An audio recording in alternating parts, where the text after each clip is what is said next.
All right, well, welcome. We're going to be talking about trauma and sensory integration this morning. I'm Julia Bantimba. I'm an occupational therapist, and I work in the Bay Area right now for a large agency called Seneca Family of Agencies.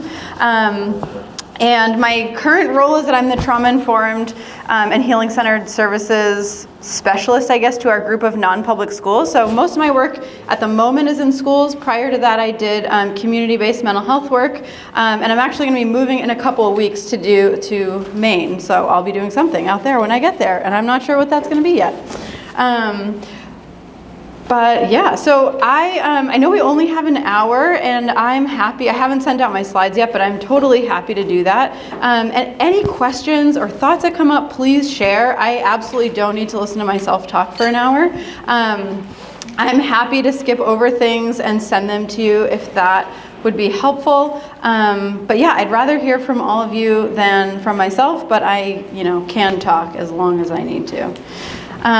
So whenever I'm starting out a presentation on this topic, I love starting with this quote from A. Jean Ayres. She's sort of the founder of sensory integration theory. She was an OT and a neuroscientist, and she published pretty consistently between the 60s and the late 80s.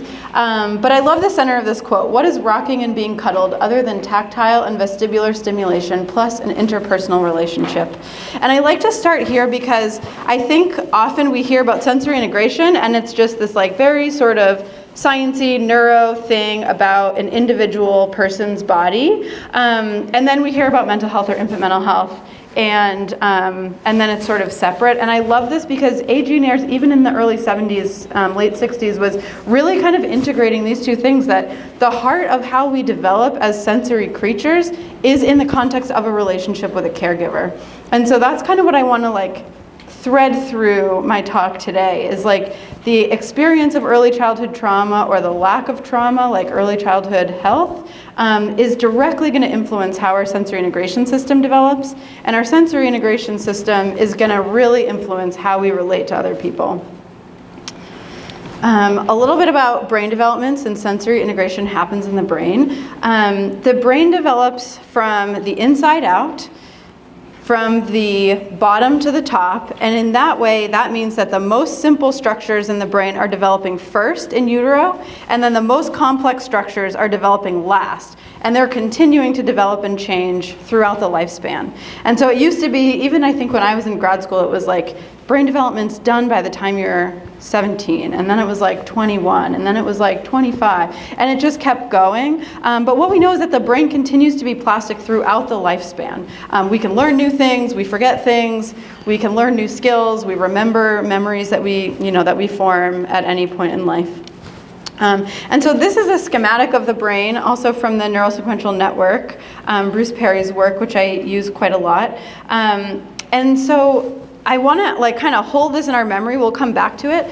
But this idea that the brain is structured from the bottom to the top, again, the most simple is at the bottom, the most complex is at the top.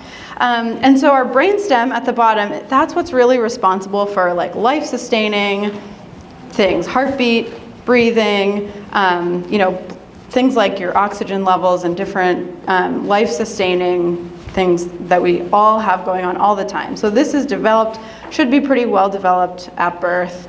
And then as we move sort of up the brain, the functions get a little bit more complex.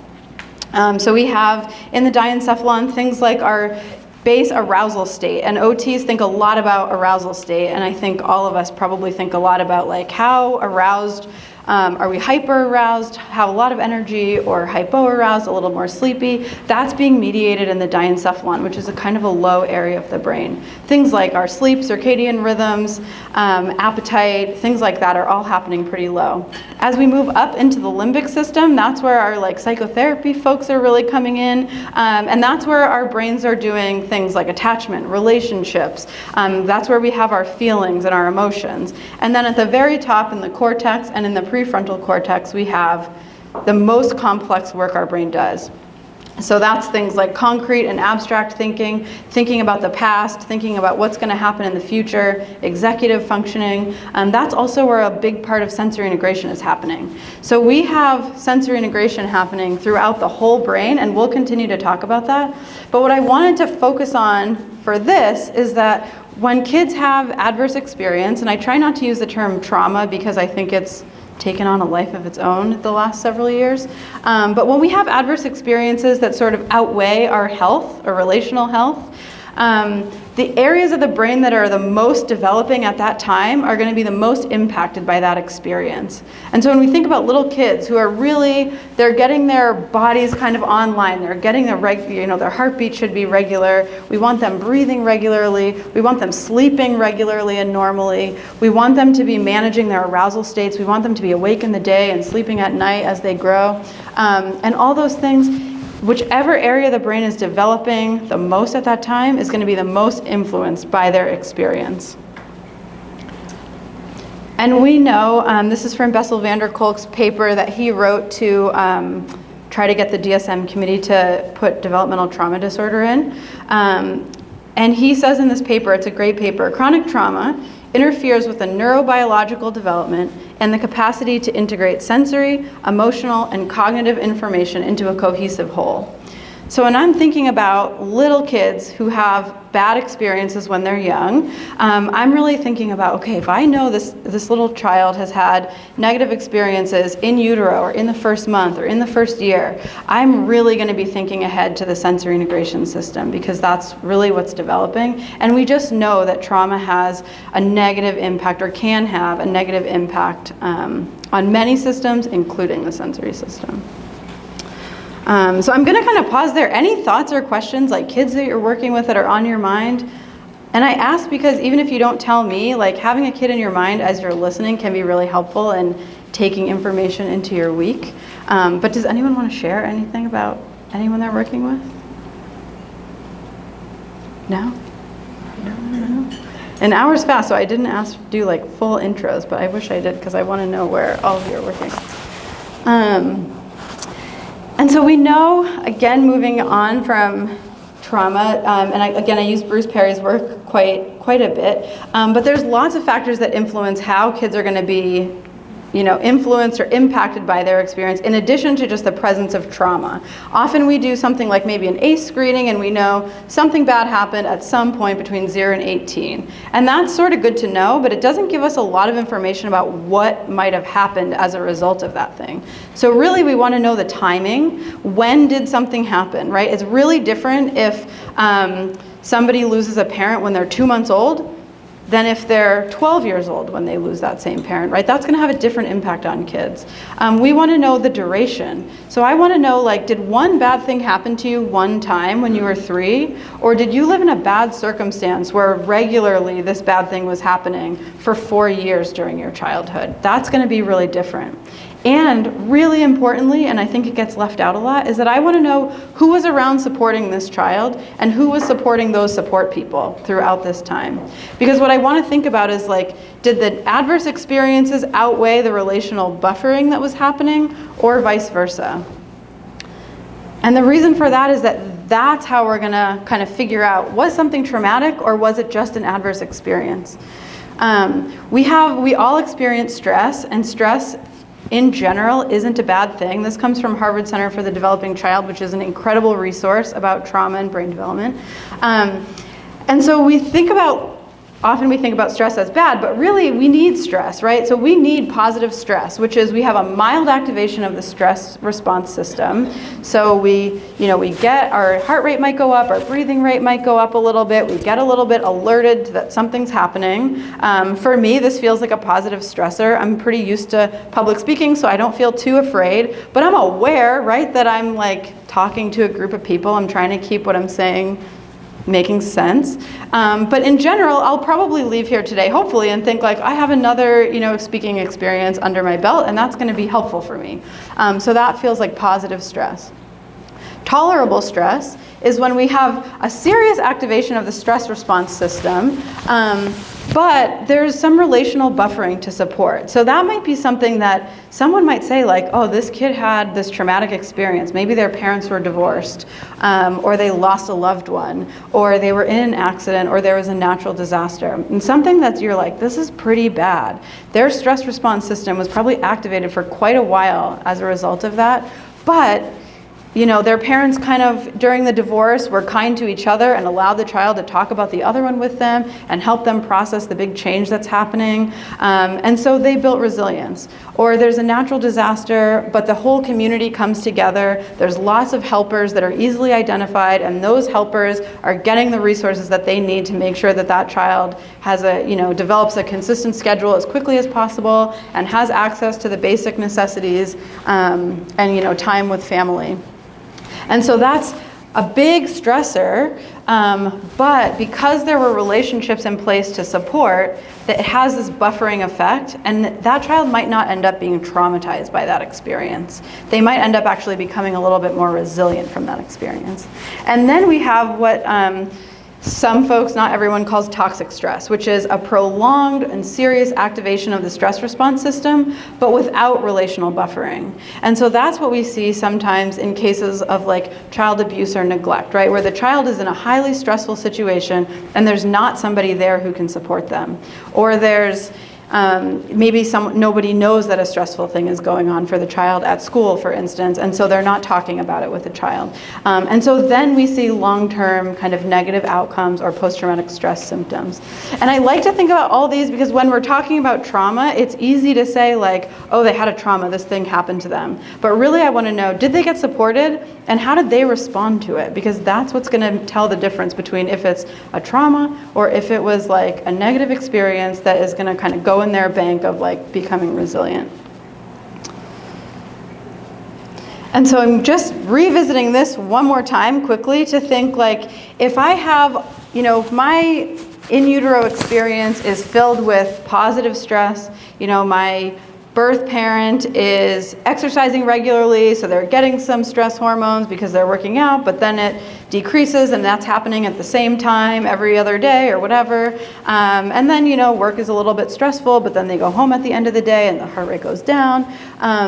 That's going to be like positive stress, right? That child is experiencing positive stress. And so the brainstem gets a chance to really kind of integrate and develop nicely. And then we're born and we have the diencephalon coming online. We're starting to regulate sleep and appetite and all things like that. And if I have a child who's in a positive stress situation where they have lots of attuned, attentive, caring, supported caregivers, then those systems are going to develop well. And if we are in a toxic stress situation, there's going to be vulnerability in those systems. And then the same as we continue to go up.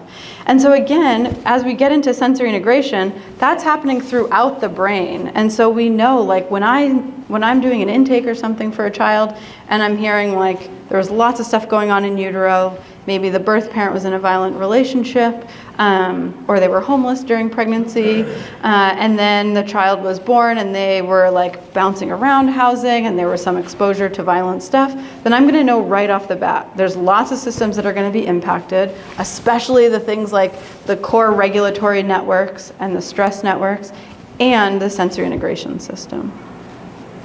I guess before I go on, let me pause one more time. Any thoughts, questions? Yeah.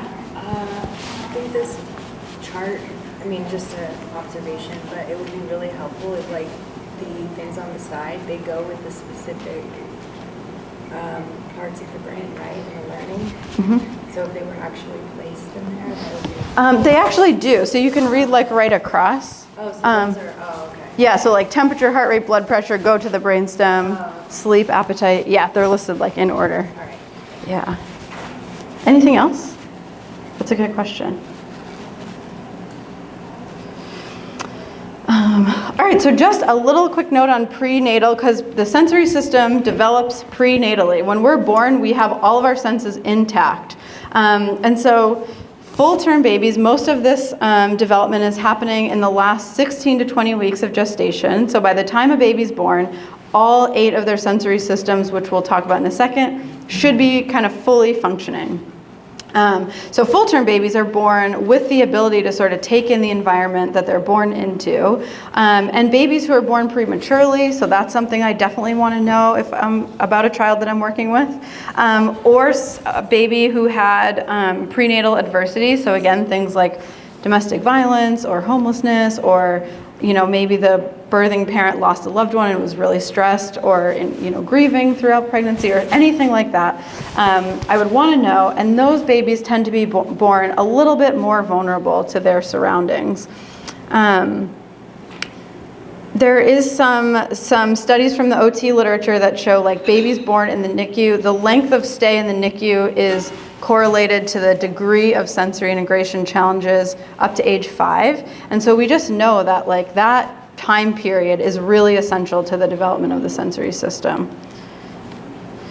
And then we want to think too about the caregiver's sensory system.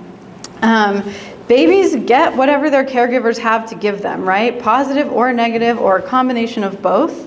And caregivers have their own sensory needs and preferences that that influence their parenting quite a bit. So I also want to think like, was this baby born to a caregiver who is totally attentive and well-meaning and resourced, but has a really high threshold for noticing sensory things. And so that baby has to really cry, or they have to really be moving around or be in distress before that caregiver hears them or notices them. Not because the caregiver's being careless, but because they just don't pick up on auditory information until it's loud enough. Or do we have a caregiver who's really sensitive? Anything the baby does, the caregiver's on top of them and trying to change it. That baby may be just like doing regular baby things, moving around, making vocal utterances or whatever, but the caregiver is like interpreting it in a specific way and then trying to do something. So I really also want to think about that, because that's going to influence the experience that the baby has and their ongoing sensory development. So now I'm going to get into like sensory integration stuff. Is pausing for questions okay? You really can just talk out or raise your hand, but I'll try to pause. So sensory integration in general, the basic sort of definition from Jean Ayres is that it's the neurological process that organizes sensations from the body and from the environment and makes it possible to use the body effectively in the environment. So it's all about the process of taking in information and then using it to do things. And sensory integration, just for definitions, I think often sensory integration and sensory processing are used interchangeably. Sensory integration is like a component of sensory processing. Sensory processing is just like the whole vibe of taking in information. The integration part is like organizing it to use. Sensory processing is just the whole taking in, making sense of, all of that. And it's an essential part of development, right? We are all doing sensory integration, and lots of parts of development specifically rely on sensory integration. So things like postural control, the ability to maintain your posture in whatever way makes sense for the activity that you're doing, is a response of the